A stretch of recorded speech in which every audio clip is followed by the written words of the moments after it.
Welcome to TMZ Live. Jimmy Kimmel came out hot last night. He is not apologizing by any stretch of the imagination for the joke he told 2 days before the shooting at the White House Correspondents' Dinner. Stands by it, and in fact, instead, he turned the tables on Melania. You know that the First Lady had demanded that ABC fire him immediately, and then the president followed up and said the same. This was all about his joke from Thursday night where he said that Melania looked like of an expectant widow. An expectant widow. So this is what he had to say about that joke and where the First Lady's focus should actually be. It was a very light roast joke about the fact that he's almost 80 and she's younger than I am. It was not, by any stretch of the definition, a call to assassination, and they know that. I've been very vocal for many years speaking out against gun violence in particular, but I understand that the First Lady had a stressful experience over the weekend, and probably every weekend is pretty stressful in that house. And also, I agree that hateful and violent rhetoric is something we should reject. I do, and I think a great place to start to dial that back would be to have a conversation with your husband about it. If you want us to believe that a joke I made 3 days before this dinner had any effect on anything that happened, well, then maybe someone should look into this psychic lady, too. This speech tonight will be classic Donald J. Trump. It'll be funny. It'll be entertaining. There will be some shots fired tonight in the room. So now there's a war. So basically, we were all talking about kind of Bringing things down. turning things down on both sides. The president himself said that on Saturday night. And not just the president, but members of Congress who were hardliners were each not only looking at the other, but looking at themselves. And it was the first time in a long time this has happened. That's all gone to crap. Because now the White House is reacting to what Jimmy Kimmel said. Right. The White House Communications Director, Stephen Chung, said Kimmel is a human being. Yeah. So he's number two, if you want to figure out what I just said. Number two, doo-doo. Yeah. But he goes on. And he goes on and says that that what he did was disgusting. The joke was disgusting, and he about assassinating the president, and the fact that he doubled down on it instead of apologizing. And again, the call for him to be fired. But not just fired. And then shunned for the rest of his life. Is that like sending him to Siberia or something? I don't... You know, this is so insane. We are right back to where we were before. And in some ways, it's even worse because we're taking an issue that's really important, which is security, which we should be talking about. And now it's about late night jokes.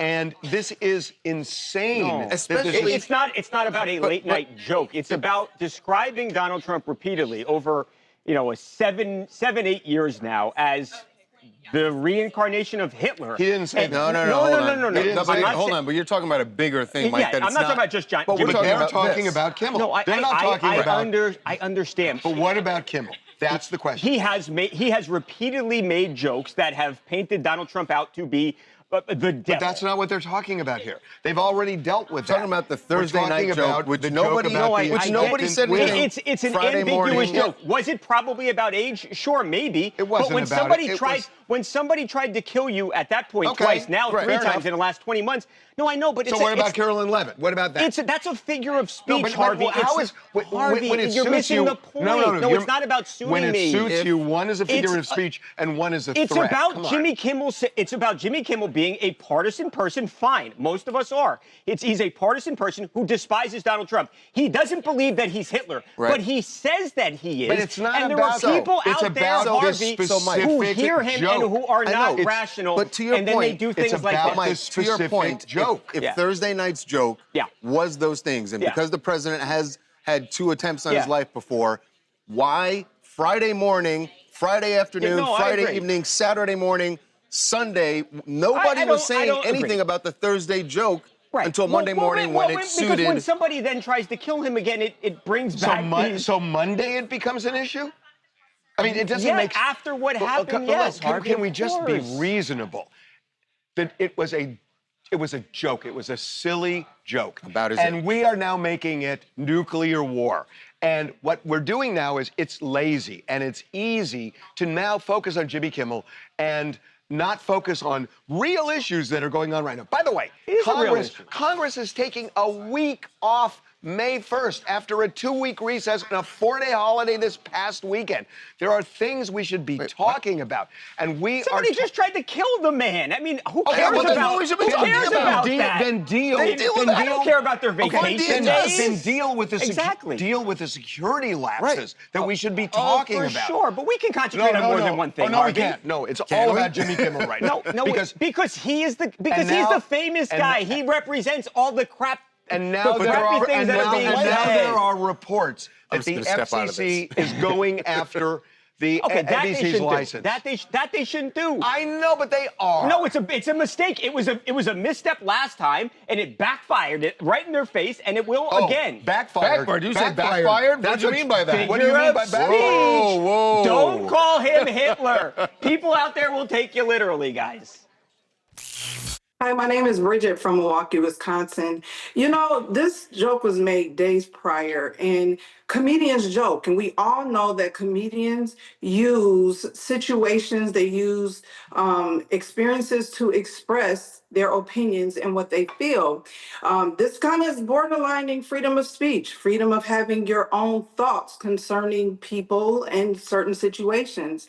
Everyone knows that comedy can be misinterpreted according to each person, each individual. I will say this though, when it comes to joking and him being fired for it, it's entertainment. It's supposed to be entertainment. So why are we embellishing it? And not only that, to be fired, that's a bit much. That's just my opinion. To be shunned for life, Shunned for life. By the way, I want to say this. I want to say this just because I think this is the way it should be. So we just got in a fierce argument. And Babcock and Charles and I were laughing as soon as we were off camera. Because we are not like hating each other if we disagree. And the problem is a lot of people are hating each other because of disagreements. And it just shouldn't be that way.